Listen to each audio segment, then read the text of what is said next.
Hello, adventurer. It's good to see you. You have made it to the morning grind. Welcome, welcome. It's the live stream at the beginning of the Geekverse, where we talk about all types of topics in geekdom, gaming, and fantasy, with an emphasis on being constructive and creating the things that we want to exist in the world. It's all on the grind, Sizemore. Can't be too fine, can't be too coarse. That's exactly right. There are a lot of adventures to be had today. Dungeons to explore and monsters to slay, and who knows what a random encounter might send our way. That's why we have to prepare, so settle in now for the morning grind with your favorite beverage in hand. Tea? Or maybe something a little stronger. I've got a few bottles of the old Wynyard left. Whatever you want. Pull up a chair. Dude. If you're feeling fancy, how about a cappuccino? Or a frappuccino? Or how about an espresso? Just tea, thank you. Sounds good to me, Gandalf. Whatever you want. I'm just glad you're here. Everyone is welcome. You can just watch if you want. You don't have to worship anything you don't want to worship. Thank you, Mike. But be forewarned. Sometimes we get really strange characters around here. Wait, what's that you say? Why can't you come and be a part of the stream? My wife would disown me. Oh no, I bet she'll be fine with it. Come on in. Am I scared for my safety? No. What are we supposed to do? Everybody do the secret handshake.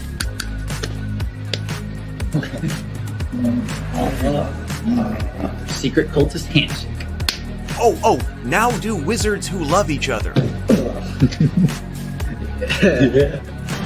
This, my friend, is a science. I still don't have gifts, but it's fine. It's all on the grind, son. Can't be too fine, can't be too coarse. Dude, this would be a sick place to bring the band. Indeed it would be, Dave. It really would.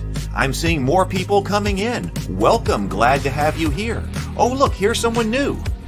Is this the cultist meetup? Yes it is. Come to hang out? Please accept me. I have nothing else. Okay, we accept you. Everyone's welcome here. Brought some snacks. Well, that makes things even better. You want some coffee? I don't drink coffee. You sure? It's cultist coffee. What makes it cultist coffee? I'm a cultist and I'm drinking it. Oh. Then I'll have some. What exactly is going on here? I'm seeing more people coming in. Welcome. It's so great to have you. Oh, and look, here comes another stranger. Can we help you? Yes, fellow cultists. I could really use some food. Oh yeah? Welcome. We have donuts. Oh, it's me. I'm glad I'm here. I'm sure you have a few questions for me, though. What's your name? Who do you work for? What god do you worship? Great questions, Rob. I'm Steve King, and I worship Nyarlathotep. No, not really. I'm just Heath, and I won't be worshiping anything this morning. But I will be your host. Welcome to the office. We're going to have a great time. I've got my coffee ready, because now it's time for the morning grind. If you could become a fish, that would be amazing. Then I could command you with my mental fish powers. Good morning, everyone. Good morning. How are you? Welcome to the office. It is great to have you here on the morning grind. I'm freshly showered this morning, so that's what's going on with the hair. So, good to see everybody. We are going to be taking a look at this Blood and Doom book that is on Kickstarter now. The creators reached out to me, and we are also probably going to do an interview with them tonight and find out more about this game. So we're going to be doing looking at Blood and Doom today and seeing what it's all about. I have not actually had time to get into the book yet. So we'll be looking at it together here for the first time, or maybe some of you have already looked at some of it. I don't know.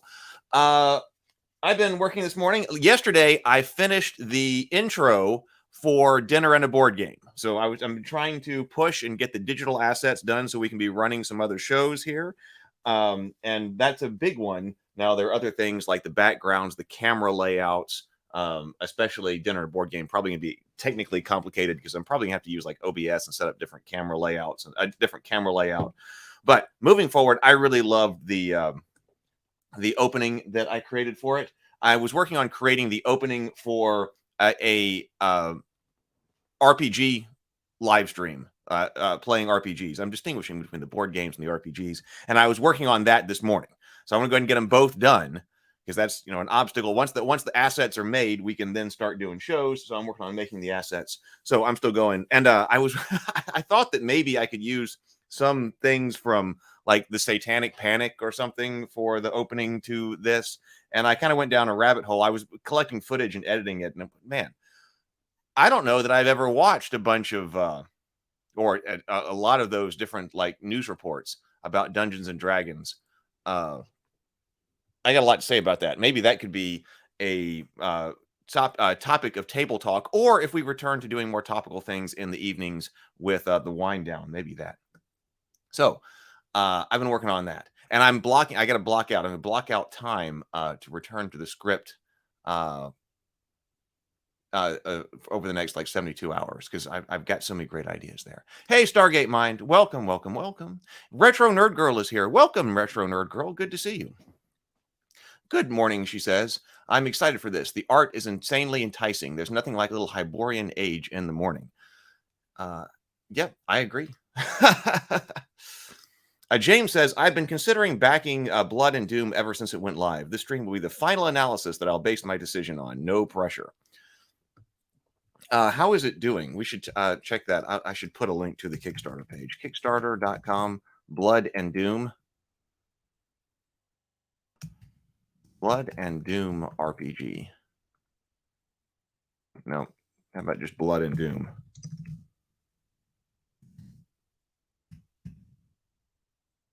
Here it is. So I'll put the link to the Kickstarter. They have 532 backers and have raised $77,622 of a $38,460 goal, and it's in a different. That's in the U.S. Dollars, so that's why the goal is probably a bit wonky. I believe it said they were in the Netherlands. So here is a link to the Kickstarter page: Blood and Doom Kickstarter.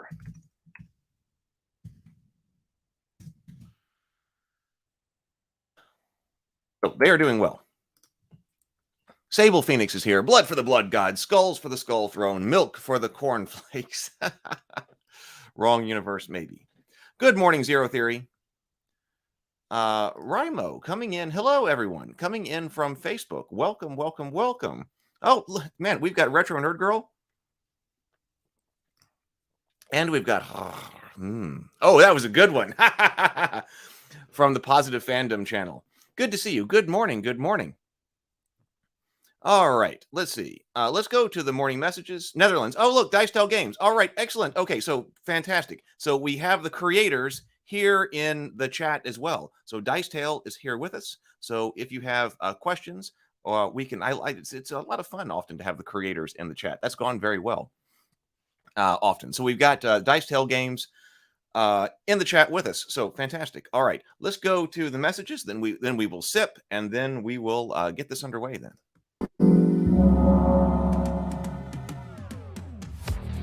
This month, there are several things going on Ravenkeep.net. First, War of Kings is the game of conquest, kingdom building, and strategy that my brother and I developed. It's Catan meets Risk, but there are only 5 boxes of War of Kings remaining, and the game won't be reprinted. Also, Enchantress, the game of wizardly combat, also designed by my brother and me, is on Ravenkeep.net, but there are just 6 copies of that game left, and it will also not be reprinted. So if you'd like either of these games for your table, please pick up one from the website now. If you've been enjoying what I'm doing here on the channel, please consider becoming a channel member by clicking that join button.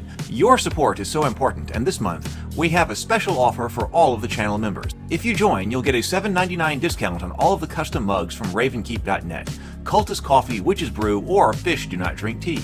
Once you've joined the channel, just check the members only post on the YouTube channel's community tab for the discount code. Remember, all orders from the website of $99 or more ship free, but I can only ship to the United States. And thank you for being here with me live on the Morning Grind. And if you're watching on replay, welcome to you as well. It's great to have you here. If you're enjoying the Morning Grind, please click the like button and subscribe to the channel if you're not already. It will really help the channel grow, and I would be very thankful. We also have the Ravenkeep Discord server you can join if you would like to be a part of the community. All right, that's what you need to know. Let's get to the main topic. All right, let's get into this. I do want to put a link to the Ravenkeep Discord server. I meant to have that ready. So Ravenkeep Discord server link also in the chat. All right. Everybody got your favorite beverage? Let's get your favorite beverage ready. We'll do a sip here. 2 deep breaths. Focus on your breathing. Take this opportunity to focus on breath for 10 seconds.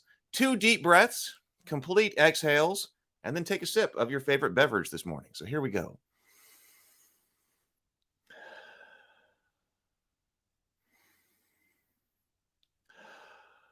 And sip.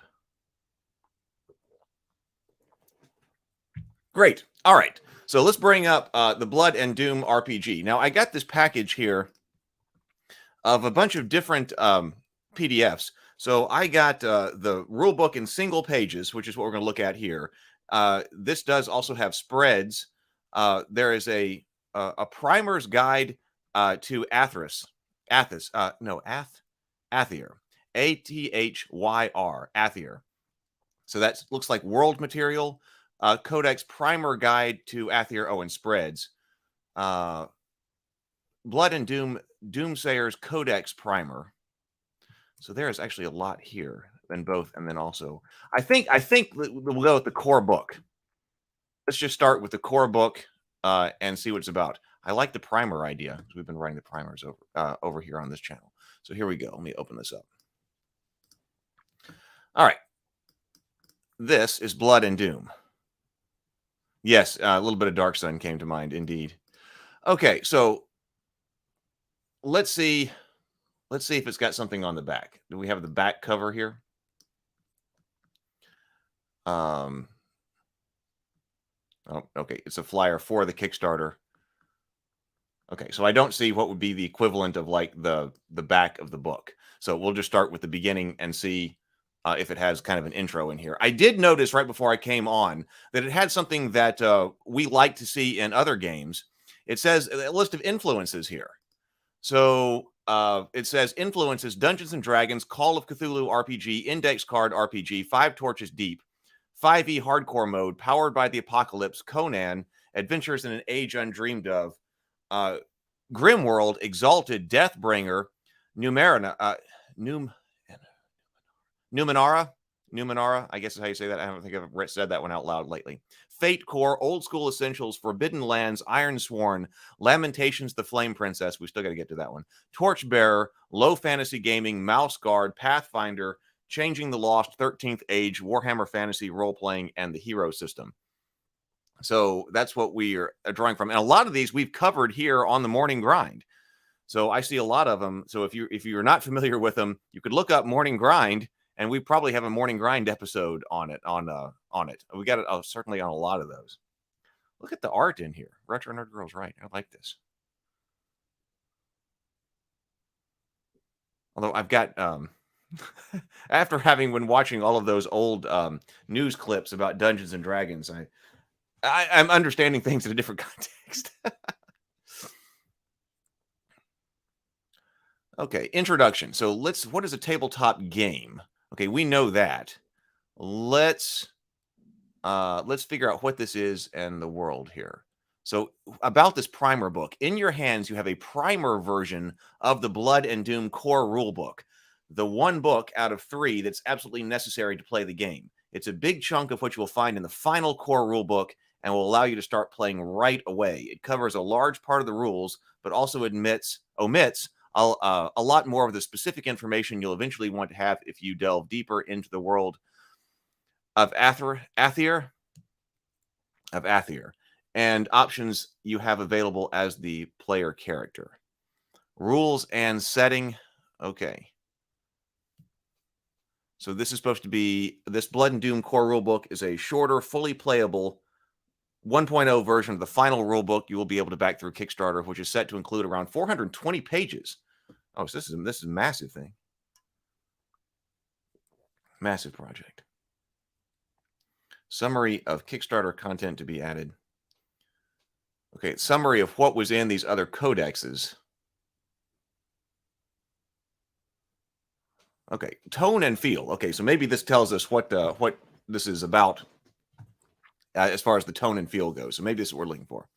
The world of Aether seems to be doomed, and even though much of the general populace has no inkling of the true threat looming over reality, more and more people are starting to realize the corruption is spreading through the lands. Some astrologists are looking to the stars and realizing that the celestial sky has changed as much as the specks of light in the firmament of space have dimmed, as many of the specks of light in the firmament of space have dimmed or disappeared. Fortune tellers and diviners are going insane trying to foretell the future. Mediums are left in a catatonic state after the spirits they commune with tell the truth about what is going on. Monsters are appearing where previously there were none. Creatures are mutating into foul, almost unrecognizable versions of their former selves. The cults are gaining in power, and their malefic influence is spreading, corrupting the sands, seas, and skies. On Aether, danger and grit are constants, and the world is on the brink of destruction. Humanity is faced with monsters, cults, and magic that threaten to bring about its downfall. The 12 pillars of doom loom ominously, a portent of the inevitable dark fate that awaits if the cults are not stopped. But you are the heroes in the making, the ones who will rise to the challenge and defy danger against all odds. The game's mechanics are easy to grasp and quick to play, but crunchy and pulpy enough to satisfy even the most dedicated of players. Combat is smooth running and cinematic with a fast-paced approach that will keep you on the edge of your seat. Blood and Doom encourages role-playing and a narrative approach to combat with player-facing roles and no set initiative order. This creates a sense of realism and tension as you must react to changing situations and think on your feet. The game is easy to learn but deep and customizable, allowing you to create the character of your dreams and explore the world of Blood and Doom to its fullest. But be forewarned. The world is dark and foreboding, hurtling through its inevitable doom at the hands of 12 cults and the heralds of doom they worship. Can you stop them and save humanity from its fate, or will you turn back to go on adventures until finally everything starts to crumble around you, enjoying your short but carefree life as long as it lasts? The choice is yours. All right.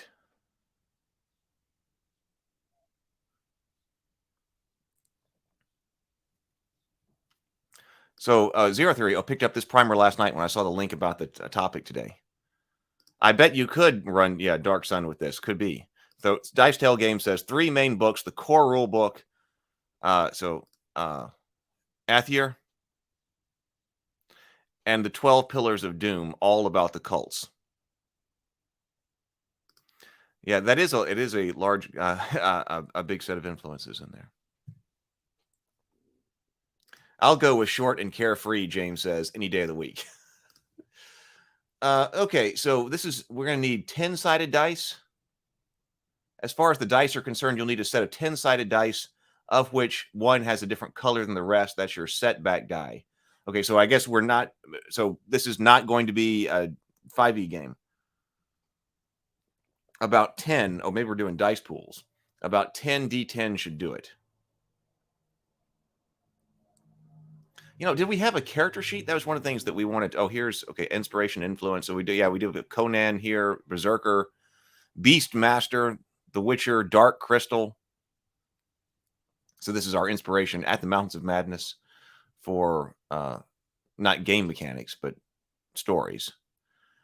We were supposed to see if we can find a character sheet. Maybe that's in the back, because I think that oftentimes we take a look at a character sheet to see what exactly this might be like. Maybe there's a character sheet in the other download. Let me see. Oh, character sheets. I got character sheets.zip. Character sheets right here. Let me see what we got here. Okay, let me bring up a character sheet real quick so we can take a look at it.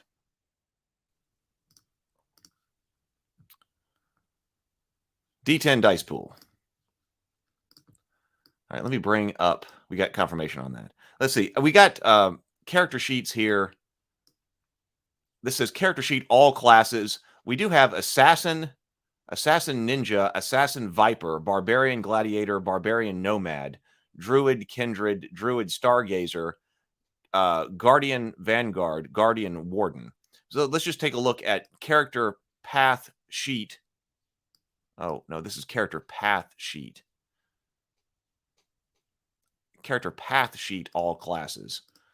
Let's take a look at, let's go barbarian nomad. Okay, so here's our character sheet for a barbarian nomad. Let me put this on screen.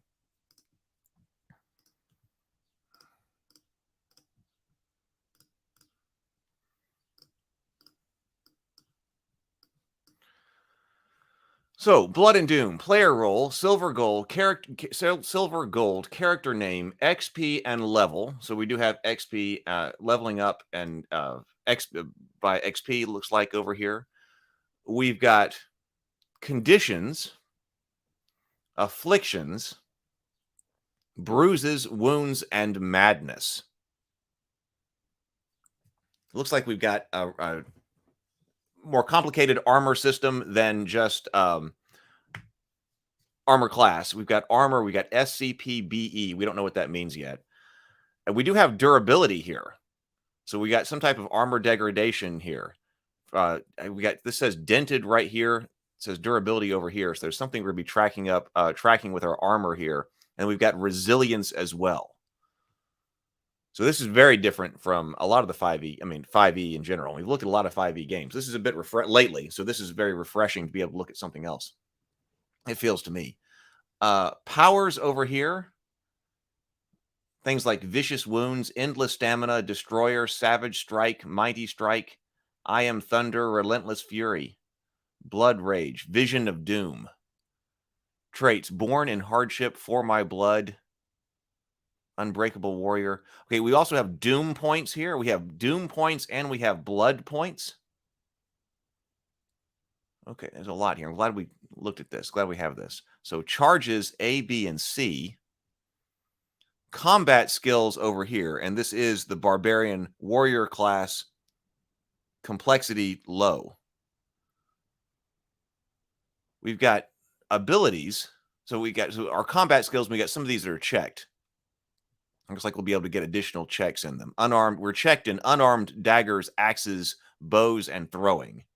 We've got adventuring skills over here, balance and acrobatics, hunting and tracking, poison and disease, wilderness exploration. And then we've got abilities for body, mind, and soul. Body is things like strength, dexterity, toughness, reflexes, and stealth. Abilities for mind are things like intellect, wisdom, lore, awareness, and focus. Soul is heart, mystique, courage, insight, and willpower. Polyhedrals are for rolling damage, Dicetail says. Oh, okay. I saw Runehammer thanked in there, and I meant to bring that out. So this is designed by Runehammer. There are 4 classes and 4 archetypes included in the free primer. There will be 9 classes and 18 archetypes in the final book, which is what we're kickstarting. So it's armor reduction per damage type is what we're looking at here. Slashing, cleaving. Oh, I thought these were hit locations. Okay, so it's slashing, cleaving, piercing, bludgeoning, and elemental. That's what SCP, B, and E are. So that's not locations. That's your armor and then resistance against damage type. Got it. This sheet is already made up to include the thing the Barbarian Nomad gets at character creation, but you'll get to add more skills and increase the ranks of several. I figured that might be the case since they were character class specific. So, and then also equipment down here. Okay, let's, so I'm going to take that down. And then the thing that was for all classes is a path sheet.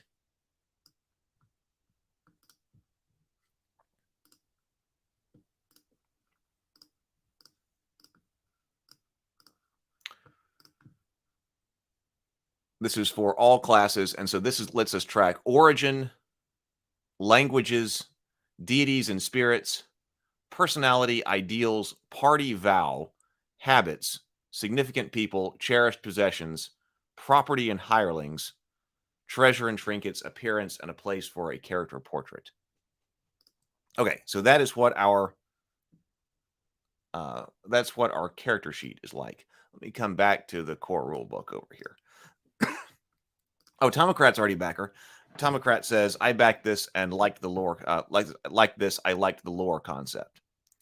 Oh, and the traits and powers listed here are unique to the Nomad, Dice Tale game says, and you can choose which to gain in order in any order you create and level up your character. This sheet is for all background info and is the same sheet for all classes. All right, back to the main book then.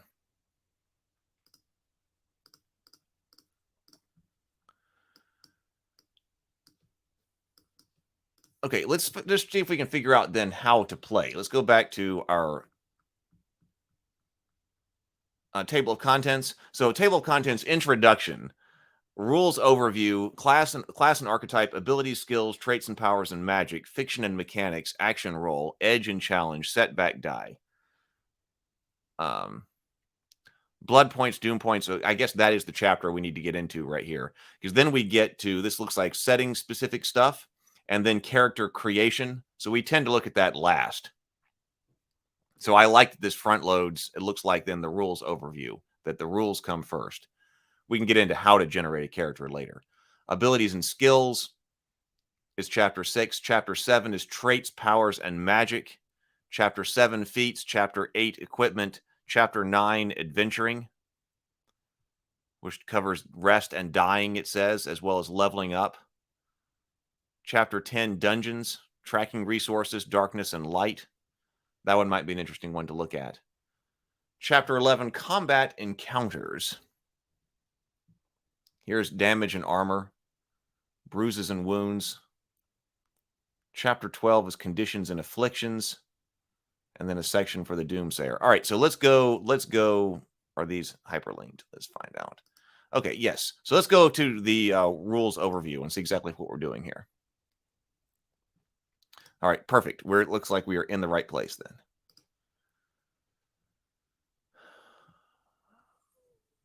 Okay, every class in the game is split into 2 archetypes that further define it. The Barbarian class, for example, includes the Nomad and the Gladiator archetypes, of which you will choose to play, one of which you will choose to play if you decide to play a Barbarian. Each archetype in turn has a number of unique attributes in the form of traits, powers, and magic. Okay, abilities. Every character has 15 abilities that determine how good they are at performing certain actions or overcoming challenges presented during the game. Whenever a character attempts to do something or reacts to the world around them, it's always related to one of these abilities. If you're unfamiliar with the role-playing game trope of abilities, you'll get the hang of it soon enough. Every ability is pretty self-explanatory, and detailed information about their use and meaning can be found in the abilities and skills section on page 136. Once your character has been created, they will have a number of points in each ability known as an ability score. The higher the ability score, the more dice you get to roll when using that ability, and so increasing your chance of success. The action roll section on page 18 goes into more detail on how this works. Okay, we also have skills. Every character has a number of skills to complement their abilities. Skills tell you something about what your character is trained in and what kind of experience they have. They are more specific than abilities and only apply in specific situations or when using certain weapons or tools.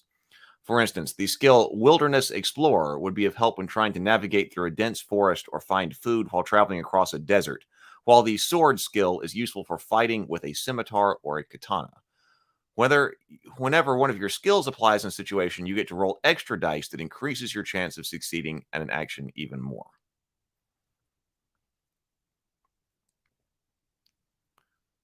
Okay, traits aren't actively used. Instead, a character always gains its benefit. Unlike magic and power, powers and magic, every class and archetype has traits. A good example of a trait is the Guardian Warden's My Life for Yours, which allows the Warden to protect an ally at their side by taking part of the damage they would receive from an opponent. Some traits allow you to gain charges. We saw that on the book. That's a great question, James. Maybe a great question for Dice Tale. Okay, so charges, we saw those. These charges are gained per rest. So some traits allow you to gain charges, which can be spent to use the trait's effect a set number of times. These charges are gained per rest per day at the start of an encounter or when something specific happens.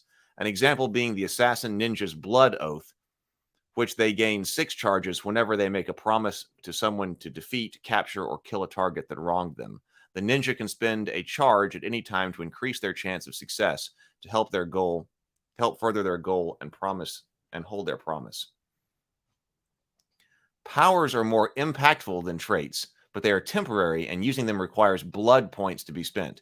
For example, the Barbarian Nomad's Destroyer allows them to destroy objects like wooden doors and iron locks with a single blow from their weapon for up to 1 minute. Another example is the Guardian Vanguard's Turn the Tide, which can be used to let an ally take an extra action on their turn and possibly get out of a tough spot during a fight. Not every character can use powers, however. They are reserved for classes that do not use magic, and vice versa. Okay, magic is rare in the world of Blood and Doom, yet there are those who have mastered it. Nonetheless, cultists most notably. Just like powers, using magic requires blood points to be spent. The druid, shaman, and sorcerer are classes that can each use a form of magic, which is unique to only them. Of these three, the druid is included in the primer book, focusing on the forces of nature to wield magic and bend their natural surroundings to their will. For example, a druid's stargazer's control elements allows them to shape, move, solidify, or vaporize any element of their choice. Okay, let's get to. Okay, so mechanic. These are covered in. Okay, I think this is basically what you're actually doing and how you play.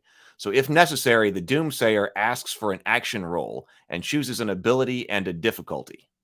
Roll a number of action dice determined by your ability score, skill rank, if one or more of your skills is relevant, and any edge or challenge that may apply. If the number of successes you roll meets or exceeds the difficulty, you succeed. Additional successes rolled above the difficulty are also used as covered later. Okay, so I think the action dice must be the D10s. And so each ability score has a rank, each ability has a score. Okay, they call it ability score. So that's the number of these action dice. So a difficulty, maybe it's going to be number of successes. Oh, I don't know. How do we determine if the number of successes? I don't know how to determine successes yet. All right, so let's try to get to that. Okay, action roll. So maybe this is it right here. You will be able to do that. Sable Phoenix also wants to know. Well, does it allow me to crush my enemies, see them driven before me, and hear the lamentations of their women? So Dice Dale Game says yes. And on an 8 or 9, an 8 or 9 are both 1 successes. 10 is 2 successes. Okay. So rolling dice. To make an action roll, you roll a bunch of action dice, D10s, and try to get as many results of 8, 9, and 10 as you can, which are referred to as successes. Each action die that comes up 8 or 9 counts as 1 success, while every 10 counts as 2 successes. Action dice that come up 7 or lower have no effect and can be disregarded, with the exception of your setback die, a D10 of a different color. More on this later. The Doomsayer always lets you know how many successes, are required to succeed in action. So your difficulty is number of successes here. The harder the thing is to attempt to do, the higher the difficulty and the more successes you need. The difficulty, the default is 2 successes, but it could be anywhere from 1 to 5. More of this can be found in the difficulty section later on page 28. Of course, rolling more successes than required works as well. It doesn't have to be an exact number of successes, just as long as you roll equal to or higher than the difficulty. So how many action dice do you get to roll for your specific action? This depends on the size of your dice pool. The better you are at doing something, the more action dice you can add to your dice pool to roll for that action. Dice pool is really just a fancy way of saying the dice you collect in your hand before you roll them. But this is also one of the most fun parts of the dice pool. You get to physically add as much action dice as you can, or are allowed to by your hand, shake them up, and roll to see what happens. You get to physically add as many action dice as you can, or are allowed to your hand. Shake them up and roll to see what happens. Your dice pool is made up of the following. So ability score. You always add a number of action dice equal to one of your ability scores. You add a number of action dice equal to a skill rank only if a skill applies. You sometimes add or subtract even more dice as covered in the edges and challenges section. All right. In some cases, the DM or the Doomsayer will let you know what ability to roll for. In some cases, more than one ability could apply. And then you can choose depending on what approach you take. It's up to you to determine whether or not a skill could be beneficial to your action, which should always be discussed with the Doomsayer. It seems like what I was working with when we were doing Faded Edge, that you've got the abilities, which you always have to go through an ability, but that sometimes you may have some kind of specialization like a skill, which is going to help you out.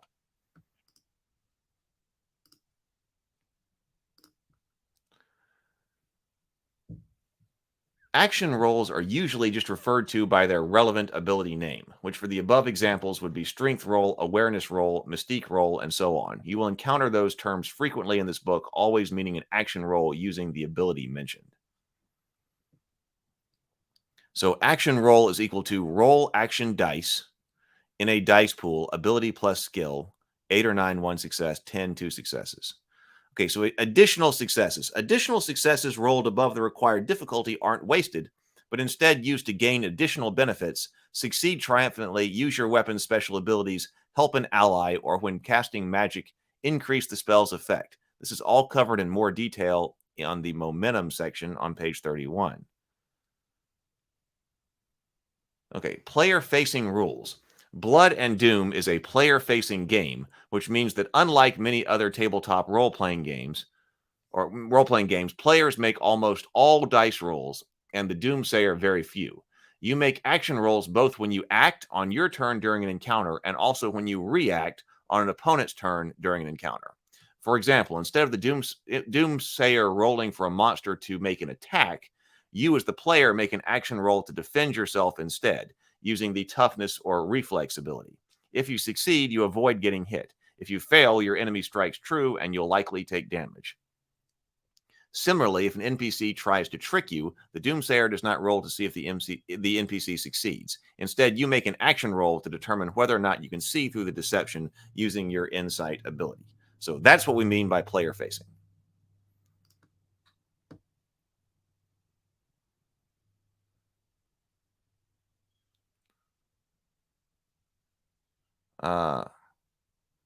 I don't know how to build an equation to chart that out as you add more dice.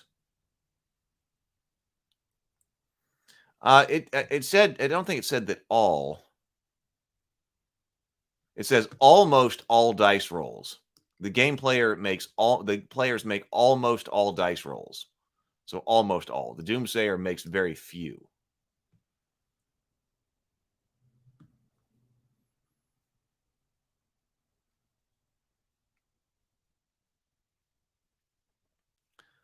We'd have an example here. It looks like people fighting. Let's see what else is going on here. Wow, again, look at this art. Okay, so edge or challenge. So Dicetale says, yes, regarding player-facing rolls. Yes, though the Doomsayer can roll to randomly determine a monster's action. Stat blocks provide numbering for this. And also, the Doomsayer rolls damage if a monster does damage.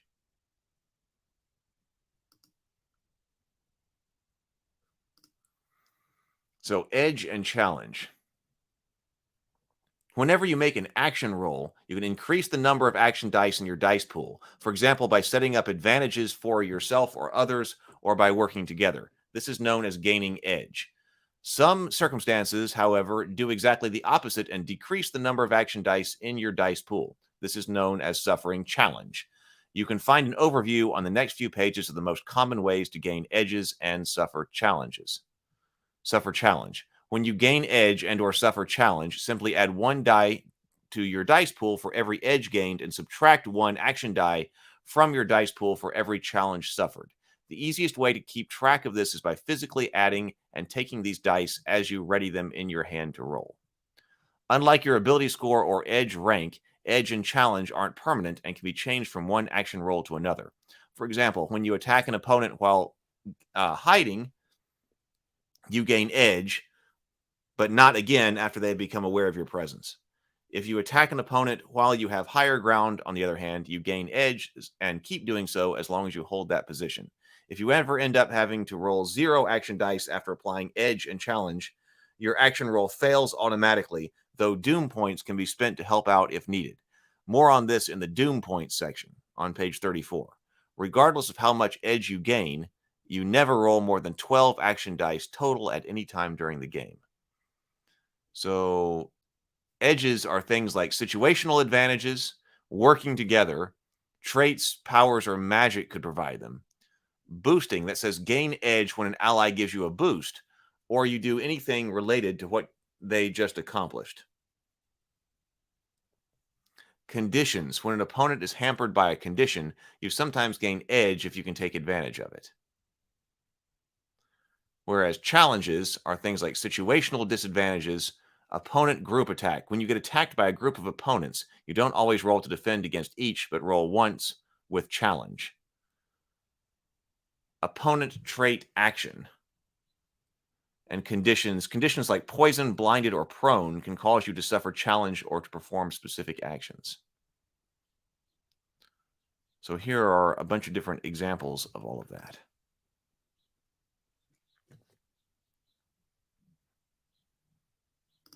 So Sable Phoenix asks, talking about outside of combat as well. Dice Tell Game says, also outside of combat, all rolls are player facing.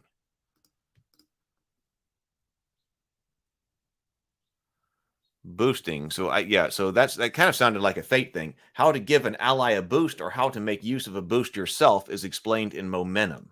In short, when you receive a boost, you can use it to gain edge if you immediately act upon the advantage gained from allies' efforts.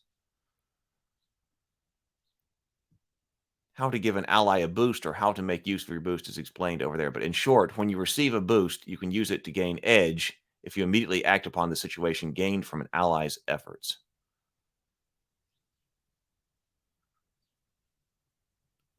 It says, imagine getting attacked by 3 opponents at once and having to make an action roll to defend against each opponent. That would slow the game to a halt and isn't very exciting. Instead, when a situation like this presents itself, there are special rules where you only roll to defend yourself once, but suffer challenge for each opponent above the first.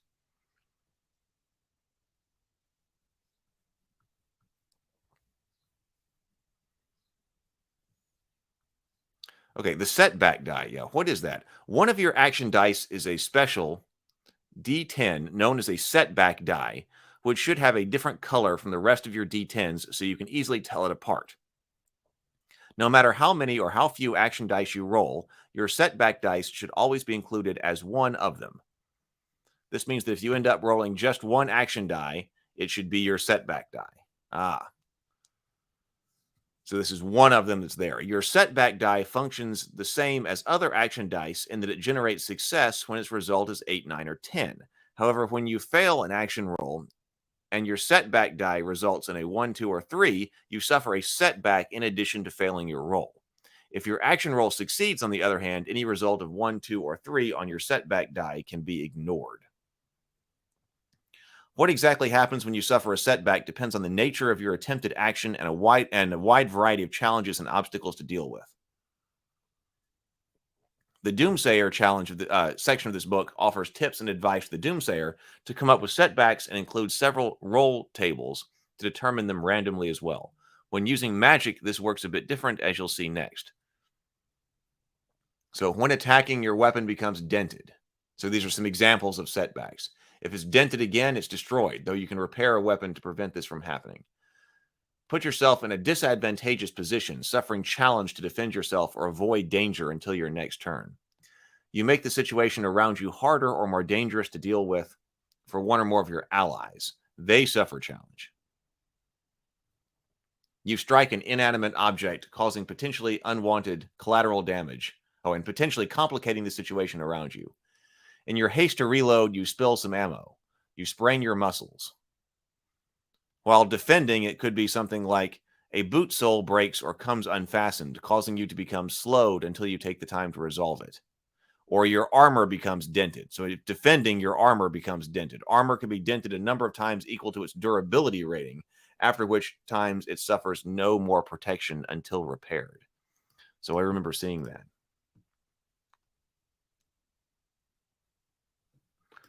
Dicetail says the rules overview section deliberately doesn't go into too much detail on some rules, so you can first get a general idea before you dive deeper into later chapters.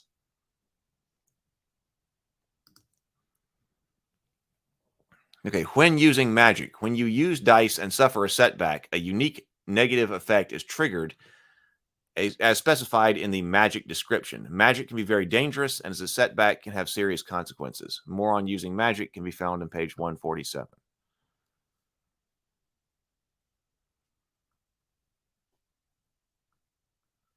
Okay, difficulty level. Whenever you make an action roll, the Doomsayer sets the difficulty depending on what you attempt or the severity of what's happening to you. The Doomsayer lets you know the difficulty of the roll beforehand, speeding up the process of rolling and interpreting the outcome. When no difficulty is mentioned, its default is normal, and we said that before. Its default is normal. 2 successes. When you attempt to balance yourself on a broken rope bridge, for example, the Doomsayer might ask you to make a normal dexterity roll, meaning you need 2 or more successes to succeed. If the rope bridge is nearly falling apart, the Doomsayer might ask to make a hard dexterity roll requiring 3 successes to successfully balance yourself instead. Action rolls are made using the following difficulty levels, where success is achieved when the total number of successes rolled is equal to or higher than the number shown. So, easy, normal, hard, extreme, and nightmare. We often talk about this quite a bit, like this part of adjudicating as the game master, being able to come up with difficulties on the fly. So it seems like probably 5 doesn't come up all that often. Anything beyond that would be impossible, I guess. But normal, it's pretty easy to think of. Easy, normal, and hard. Okay, extreme. Oh, it says whenever the Doomsayer calls for an extreme or nightmare roll, you might want to think twice about your approach. Oh, so we do have this table right here. So the number of action dice rolled over here, this is nice. And your percentage chance, your success chance table, I think this is what Dicetail was just talking about with Sable Phoenix a moment ago. So this helps you understand how likely you are to do things. So I'm not sure how many dice your ability gets. Like how many dice am I expecting to have an ability? But normal, this thing's normal difficulty, and I'm rolling 5 action dice. I've got a 59% chance of accomplishing it. Nightmare.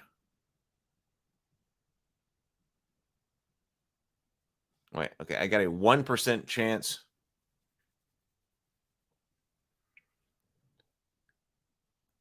How does this work? Because it says, like, for instance, a hard, I need 3 successes, so if I'm rolling 1 die, I can't do it. How can I accomplish a hard task with rolling 2 dice?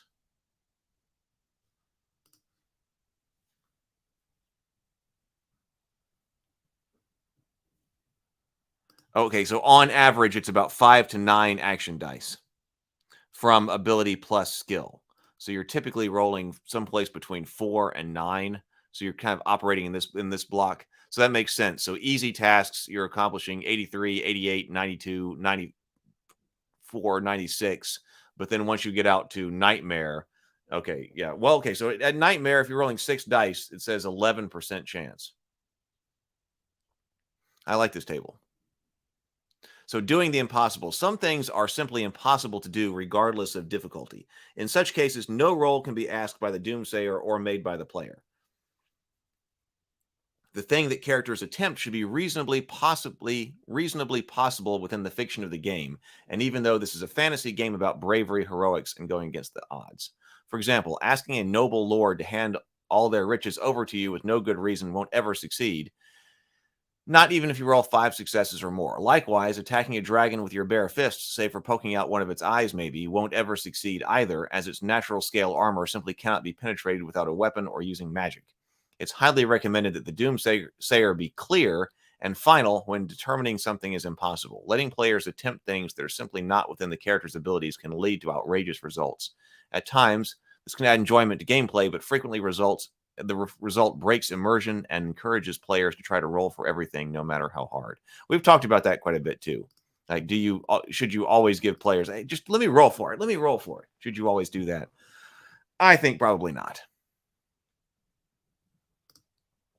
Okay. Dice Tale Game says you can always roll a minimum of 5 action dice by spending a doom point, allowing you a chance to succeed in even the worst situation.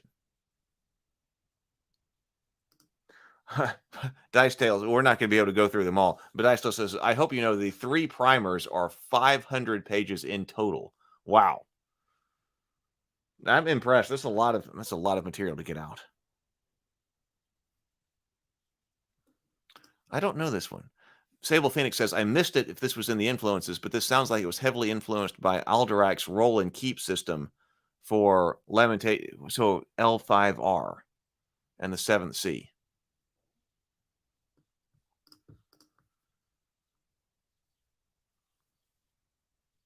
So momentum. During the game, it can often happen that you roll more successes than are required for the difficulty set by the Doomsayer. Such additional successes are known as momentum, in which each additional success representing 1 momentum. For example, if an action roll difficulty is 3 and you roll 5 successes, you succeed and gain 2 momentum. Momentum can be spent and utilized in various ways, and you always decide what to do with momentum immediately after you have rolled the dice. You can choose one or multiple options from the table below per action and spend up to 3 momentum on. Any momentum left over and unspent is lost, and you can never save up momentum for later use.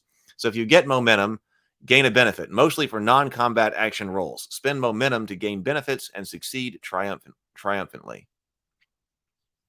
So in non-combat, spend momentum to gain benefits and succeed triumphantly. Boost. Here's boost. Give an ally edge to their action roll if they can immediately take advantage of what you just did. Use a weapon attribute. Momentum can be spent to perform special actions using your weapon's attributes. That actually kind of recalls, I guess it was in the Star Wars RPG, but also something like, what's the name of it? The Fantasy Flight Star Wars games that have things like the energy, or I forget what exactly they call it, but there's certain things on the dice that you roll, and if you roll them, then the weapons you can activate some type of special ability on a weapon. This reminds me of that.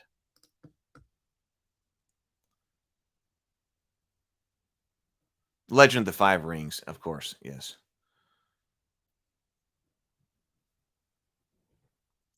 Momentum is equal to fun. So roll and keep, not a deliberate inspiration here. Unknown. Okay, so or trait, magic, or power. Some traits, power, and magic allow you to spend momentum, each in their unique way. So the simplest way of applying momentum is just to determine how well you succeed at something. Usually Doomsaying will think of beneficial effects. The Doomsayer will think of something beneficial. Will think of beneficial effects gained when this happened, but you should feel free to pitch in and think of something cool together. The Doomsayer does have the final say over what happens.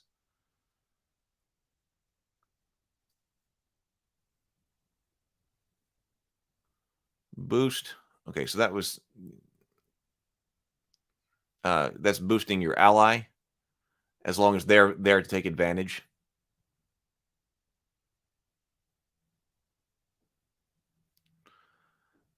Weapon attributes.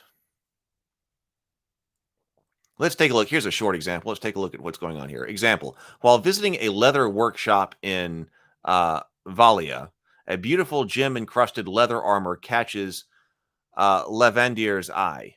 Known for his legendary stinginess, the haughty noble tries to haggle down the price, prompting the Doomsayer to ask his player for a mystique roll at difficulty 2. He rolls and gets an 8, another 8, and a 10, which is no less than 4 successes. It also means that Levandir will get 2 momentum, and the Doomsayer decides that the shopkeeper agrees to let go of his masterwork at a major discount. In addition to getting an even fairer price than Levandir was asking for, the shopkeeper takes a liking to his straightforwardness. He kneels down behind the counter and pulls up a few goods he had tucked away there, saved only for special customers. Several beautiful leather bags, some beautifully alluring footwear, all of which he's willing to part with for a more than decent price as a result of rolling 2 momentum. Okay, here's a fight. So while embroiled in a fight with a band of Thalian pirates, Ragnar the Barbarian has just decapitated his opponent and is looking to cause some more carnage. A few feet away from him, one of his allies, the swashbuckling Captain Menar, is having a hard time fending off a particularly well-groomed raider who is slashing at him with a jagged cutlass. Ragnar jumps into the fray and needs to beat a difficulty of 3 to succeed, but his player gets 5 successes, gaining 2 momentum. Since the weapon Ragnar is wielding has the vicious attribute, his player decides to spend 1 momentum to inflict bleed 1 on top of dealing damage as usual. The barbarian cut is a scarring wound deep in the pirate's chest, leaving blood splatters all over the ship's wooden planks and some of its crew. We'll have to look at combat specifically. Additionally, David uses his second point of momentum to boost Ragnar's ally Imar, who is also engaged with the same opponent. His player can now use the boost to gain an edge and defend himself should the wounded pirate decide to attack Imar, or to gain an edge on an attack of his own. Oh, blood. Okay, blood points. Lots of stuff. Okay, so blood points. Using blood points. Blood points, which are different from doom points. We've got doom points too. So blood points. Using blood points. Blood points represent the life force and will face will to face adversity in the world of blood and doom, and the strength that's given to those who dare to attempt to save Athir from its unavoidable doom. The world is rife with danger and cults who would do nothing rather than see the world burn or to become its sole masters with others their slaves. During the game, blood points are most commonly used to activate your character's powers and when using magic. As long as you remain a force for good and work toward making Athir a better place, you'll be able to replenish your blood points and keep fighting the good fight. Should you stray from that path, you may find yourself lost without the ability to use blood points any longer. So spend blood points equals use power or magic. Okay, gaining blood points. You start the game with 6 blood points that grant your character the capacity to do extraordinary things, and also being the maximum you can have at any given time.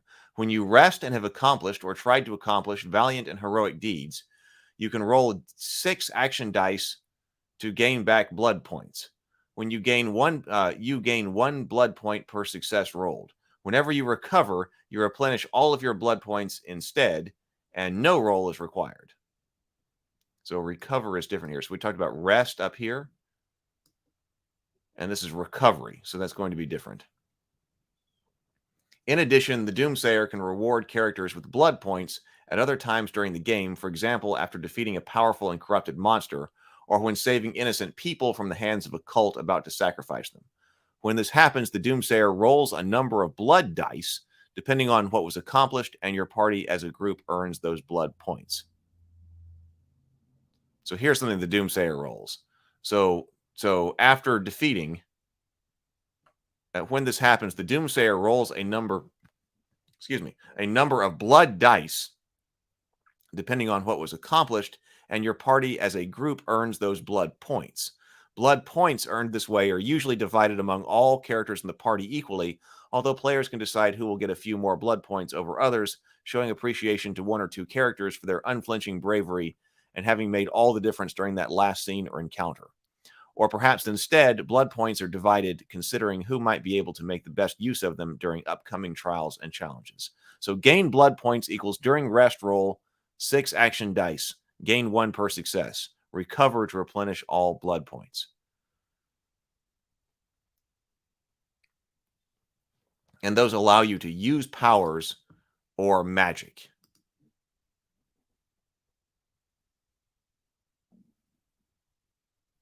So rest, Dice Tale Game says, rest is 3 to 6 hours of sleep.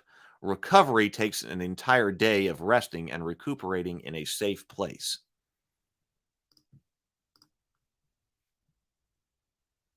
Okay, so Doom points. Using Doom points. Doom points represent the dark fate of Aether and how those who walk the path of being its saviors can on occasion tap into this negative force to bend the rules to their will, but always coming at a cost in the long run.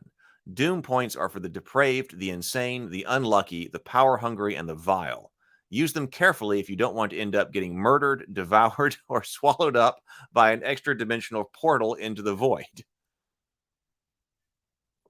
If not dissuaded by this warning, you can spend a Doom point once per action roll to re-roll all action dice that didn't result in a success.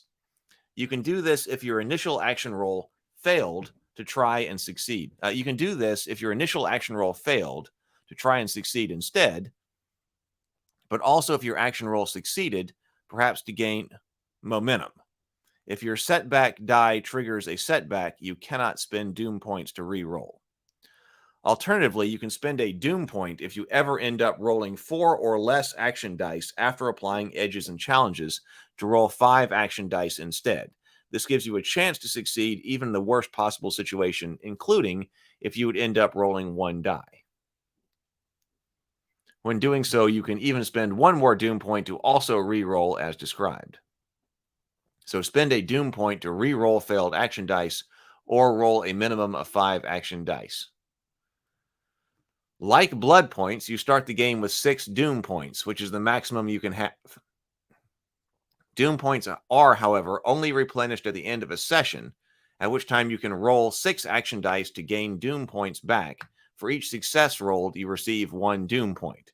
You can at times also gain a Doom point after the party failed horribly or were extremely unlucky. At any point during the game, you should continuously edge closer to the dark abyss that is your death, or simply try. At any point during the game, should you continuously edge closer to the dark abyss that is your death, or simply try something very impressive and impactful, but see it fail regardless, the Doomsayer can reward a Doom point, hopefully giving them a better chance of succeeding next time.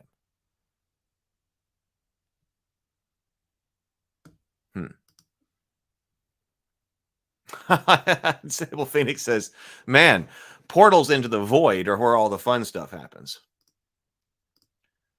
Okay. So the Doom roll, just as touched upon, spending too much Doom points may see things turn against you in the long run. At any time, the Doomsayer might want to determine whether something uncertain within the fiction of the game can work out in your favor or against, or whether something terrible might befall you. This is where the Doomsayer can ask for a Doom roll to determine your fate, which will have become less likely to succeed with every Doom point that you have spent up until then. As an example, let's say you find yourself locked up in a prison cell and want to look for a way to escape. Is there a loose brick in the wall that could allow you to start digging your way out? Or let's say you discover a portal to another dimension and decide to jump in head first. Are you going to end up in a happy place where benevolent beings grant you untold wisdom, or does your skin slowly start to scorch away as you arrive in some hellish plane of existence? This is determined by the Doom roll. Okay, sometimes even the Doomsayer might not have an answer in mind and can leave that up to chance by asking for a Doom roll. These kinds of situations come up more often than you may think. And even though the Doomsayer can have a session meticulously prepared, leaving unanswered questions up to chance keeps things unbiased, dynamic, and above all, horrifyingly unpredictable. Alternatively, the Doomsayer can have multiple characters make the Doom roll, for example, if they're uncertain which character is the target of a trap that was just set off, or if the Doomsayer wants to determine which character gets targeted by the dragon or Mungie during life-threatening battle scenes.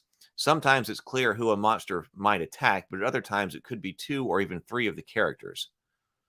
The doom can determine who gets the short end of the stick. To make a doom roll, you roll action dice equal to the number of doom points you have. Note that the fewer doom points you have, the lower the chances are of succeeding the doom roll. The difficulty is always normal, requiring 2 successes to succeed. A doom roll is a special roll and not considered an action roll. You don't use an ability, cannot gain edge or boost, and cannot suffer a setback. Okay, so your doom roll is equal to the number of doom points you currently have. So if you've spent them to help make things easier for you, this is going to make things tougher for you.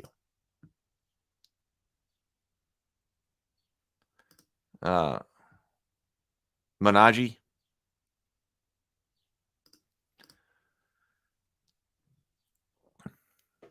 I'm actually having trouble with the contact here, which could be part of it too.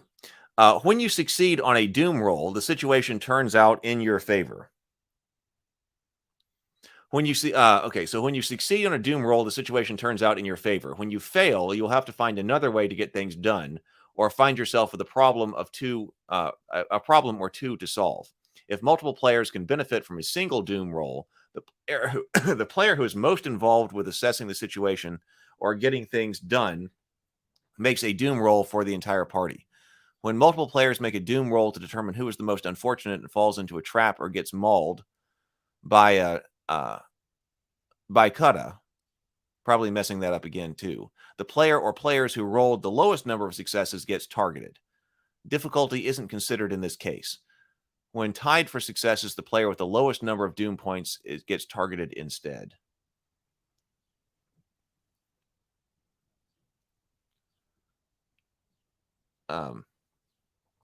Tasks are used whenever you try to overcome an obstacle or perform an activity that requires more than just one action roll to complete.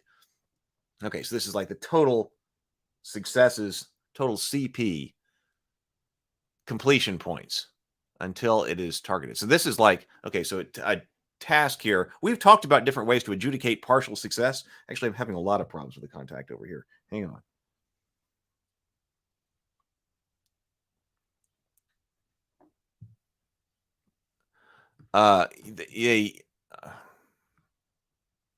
We've talked a lot about adjudicating potential partial success through a hit point like mechanic, because we've talked about the difficulty of adjudicating partial success at the table before. Like, what does that mean? And so index card RPG, basically, we talked about using hit points. Just one second. Let me handle this situation here. I'll put this contact away.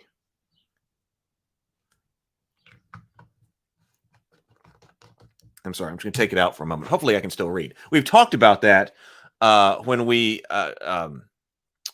we're trying to figure out how to adjudicate partial success at the table. And we said that one way to do that is basically to give hit points to different types of tasks. And that's basically what index card RPG did. So maybe we've got something similar here. This book is dangerous to the eyes due to the influence of the cults. Hey, we're used to cult. We're used to cult activity over here.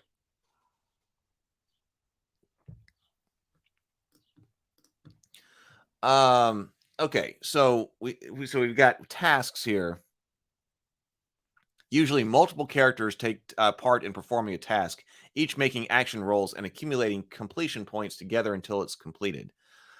Unlike other actions, a task's difficulty isn't the number of successes per action roll required to succeed. Instead, each success adds 1 completion point to the task's difficulty. Task difficulties are shown below, though in rare cases a task could require more than 1 CP listed here. You never simply succeed a fail or fail a task as the result of 1 roll, and a setback is only triggered if you have 0 successes and your setback die results in a 1, 2, or 3. So simple tasks, challenging tasks, tough tasks, and grueling tasks.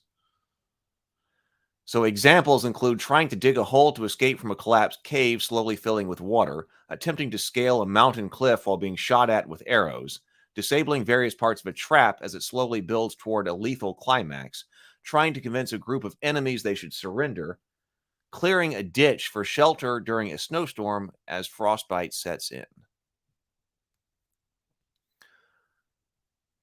Size, distance, and speed. Now, we're going to be using close, near, far, and distant here.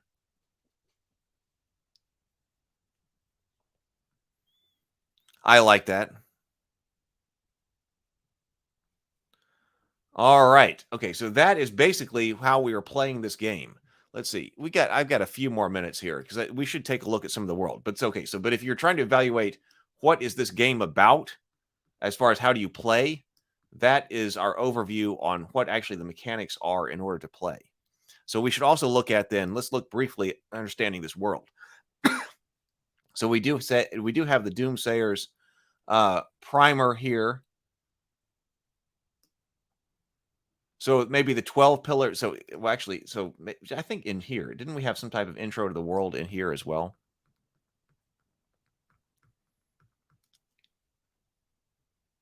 What this is about? The welcome. Hey, the welcome. Okay, is that where I was? As far as you or anyone you know is aware of, mankind has existed since the world of Aether was born. Created by the ancient gods, humans have never been alone, but have always coexisted with animals and beasts alike. Predatory monsters have invariably roamed the lands and ruled over the deepest of all oceans, all under the watchful presence of the twin sister gods, Aroya and Isira.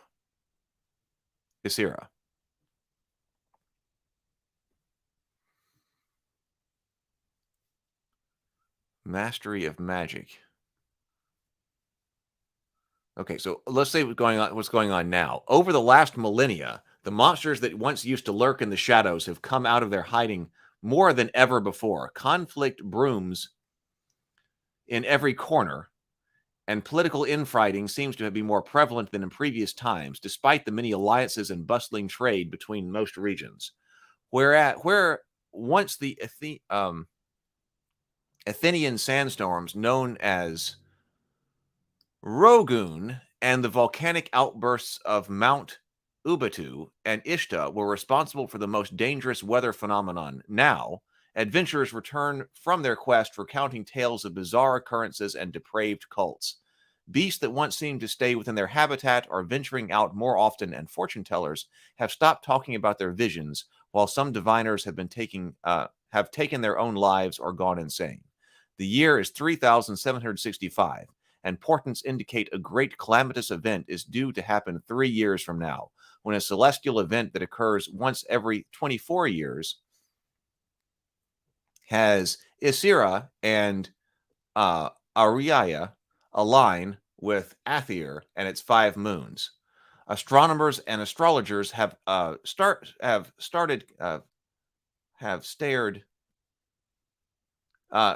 conjecturing that some of the stars in the night sky might actually be dead, and entire constellations have recently disappeared. There is talk of human sacrifice in cities and settlements where previously there was none, and some people have started to act more secretively. There is a life to be had, and there is treasures to be found. Fame and wealth are still the driving goal for many explorers and heroes, but a growing number of people is taking notice of the dark changes and twisting and perverting the beautiful but perilous world they have known so far. Great champions now deny death. Facing the Managi. I'm probably saying it again. That come with their souls are increasing number, but return to the living horribly scarred by the experience. So this is our regional information, sub-regions.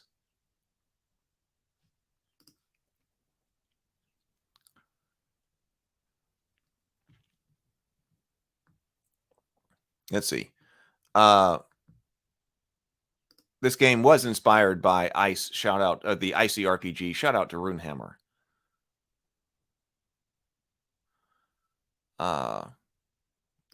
Dicetail says, for those wanting to play on a grid, the Doomsayer section provides exact distances and grid squares for all distances and sizes. Okay, the guide. Let's take a look at that for just a moment. Let me see if I can pull that up.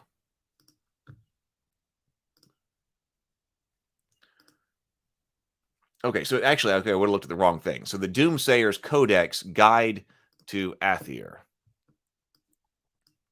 Wow, that is a 150-page. Yes, these are some serious primers here. Oh, nope, not that.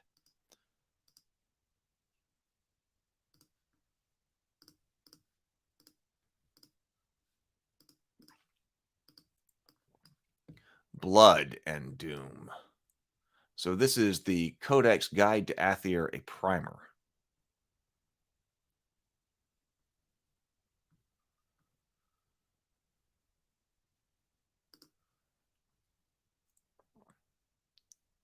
This book is an extensive excerpt of the full guide to Aether, one of the 3 core books of the dark fantasy tabletop role-playing game Blood and Doom.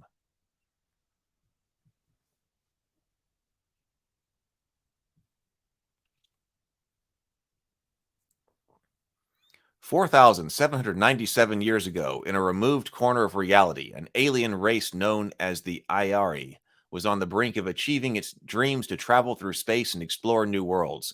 Pushed by their leaders as well as their peers and impatient for their experiments to work, the Ayari scientists decided to create a hybrid engine that would infuse arcane energy into their technologically advanced but faulty warp drives.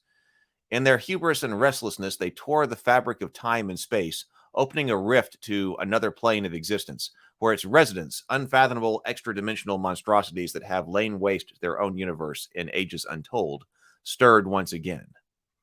At first, the fissures were infinitesimal and went unnoticed, but soon they tore open like wounds, and much of the Ayari system was mercilessly sucked into the gaping extraplanar hole. As the entire species was rallying, they appeared.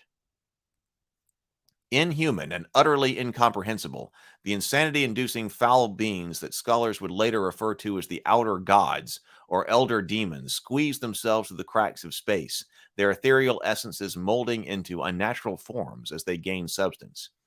Though caught by surprise, the Ayari astronomers were able to count the number and create new sigils representing each of the foul creatures to record their coming before the scientists would perish. 12 they were, the heralds of doom, and 12 they remained. Many of those that had survived the first cataclysmic changes brought forth the celestial realignment caused by the multidimensional rift went mad after looking at the skies, while others were mutated and torn apart, absorbed and subjugated by the heralds, their immortal soul decaying and blinking out of existence as they were denied the solace of an afterlife. In a last-ditch effort to preserve their creed, the few remaining Ayari retrofitted their 7 largest spacecraft into colony ships and launched them into the void of space without being able to input the coordinates of clear destination. Once these arcs are destroyed by the Elder Demons, one of these arcs was destroyed by the Elder Demons before it could travel beyond the Ayari solar system. Another was caught unaware years later, and the complete complement of a third succumbed to mutiny and infighting. 3 more went missing. The 7th arc would later crash on a world called Aether by its then primitive population after having navigated the cold vastness of space for 459 years. I was not expecting it to start like that. Very interesting.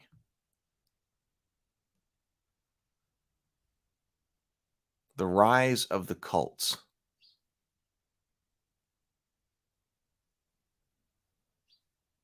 So most of our space traveling people have disappeared, but some of their weapons and equipment persisted.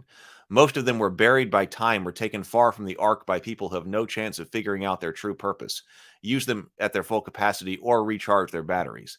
Some of these artifacts are still in the hands of merchants, collectors, traders, heroes, and sovereigns. They are often referred to as mythical, and their origins have been lost to humanity. Even more influential are the Ayari records, most of which survived, but none of which can be translated entirely successful, as the language of the aliens is entirely different from any found on Aether, whether it be written or spoken, and even the audio-visual recordings that have been unlocked come with Ayari subtitles or phonetic overlays that up till now have been impossible to decipher correctly. Unfortunately, this means that in the hands of the wrong people, they can be mishandled or abused, either purposely or completely accidentally. Sounds like something cultists would get involved with.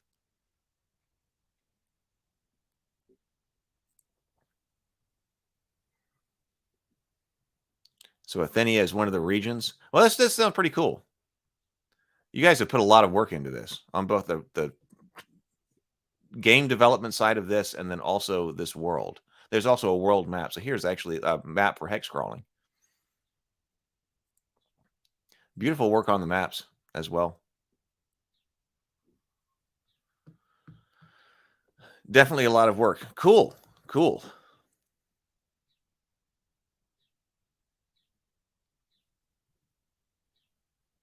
Raymond says the system feels great. I like the philosophy of players mostly rolling the dice.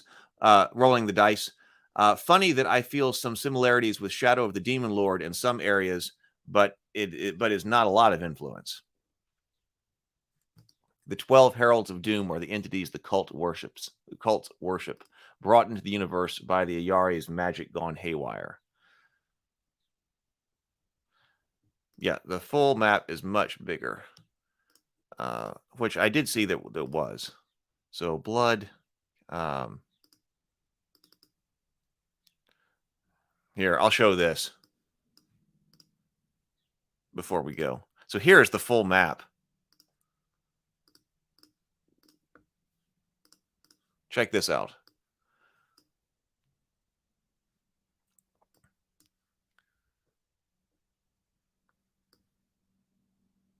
This is a huge map. So it looks like, yeah, it looks like we were looking like right over here or something like that. That was just the regional guide. There's tons of material. Lots of places to go adventuring. And also beautiful. Very cool. Very cool.